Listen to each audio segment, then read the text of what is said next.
আজকে যে গল্পটা পড়ে শোনাবো সেইটার নাম হচ্ছে গাছের গুড়ি আর বাঁদর।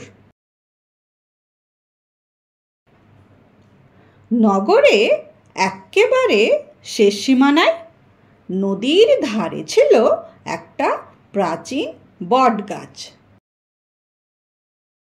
সেই বটগাছে আড্ডা ছিল এক দঙ্গল বাঁদরের। এক বণিক সেখানে কাঠ দিয়ে একটা মন্দির তৈরি করাচ্ছিলেন। তোমরা বণিক মানে জানো? বণিক মানে হচ্ছে ব্যবসায়ী, যারা এক জায়গা থেকে জিনিসপত্র কিনে নিয়ে এসে অন্য জায়গায় বেশি দামে বিক্রি করে তাদেরকেই বলা হয় ব্যবসায়ী বা বণিক। যারা কাজ করত তারা প্রত্যেকদিন দুপুরে খাবার জন্য চলে আসতো নগরে, মানে বাজারের দিকে। নদীর ধারে তো আর বাজার থাকে না, সেই জন্য তারা বাজারে চলে আসতো খাবার জন্য। একদিন দুপুরবেলার কথা। চলো চলো এবার যাওয়া যাক।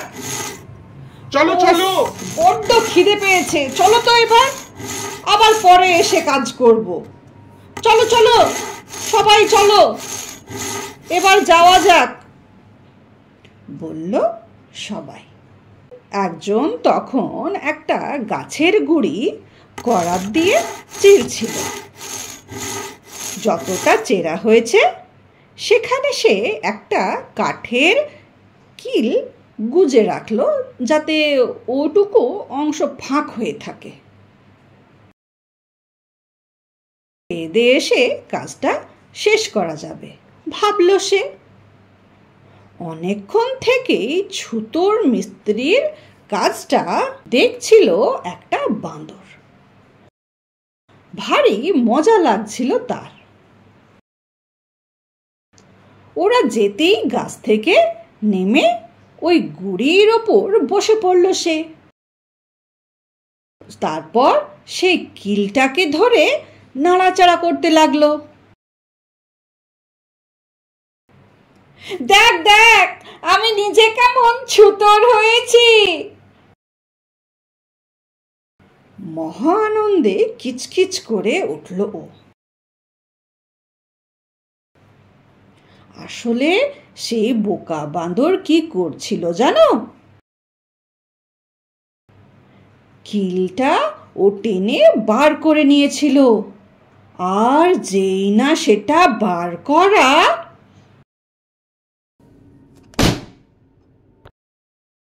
ফটাস, দুফাঁক করা চেরা কাঠের পাট্টা দুটো সব বেগে জোড়া লেগে গেল। বাঁদরের লেজটা ছিল সেই দুটো চেরা কাঠের ফাঁকে।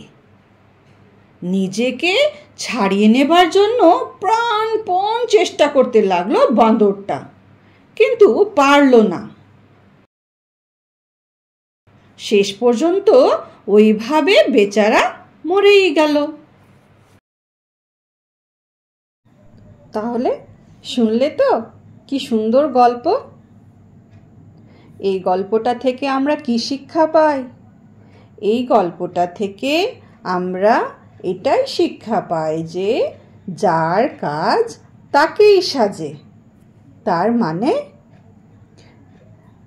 মানে হচ্ছে এটাই যে ছুতোর মিস্ত্রির কাজ ছুতোর মিস্ত্রি ভালো করে করতে পারবে।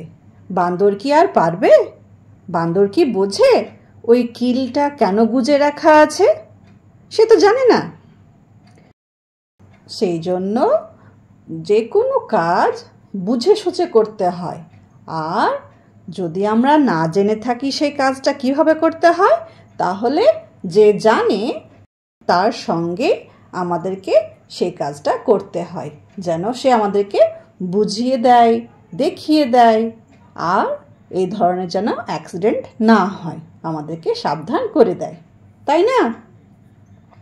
তো সেই জন্য সব সময় যে কোনো কাজ যদি আমরা না জানি সেটা তখন সেটা করতে হয় না, আর যদি করতেও হয় তাহলে কাউরির দেখাশোনার মধ্যে সে কাজটা করতে হয়। ঠিক আছে?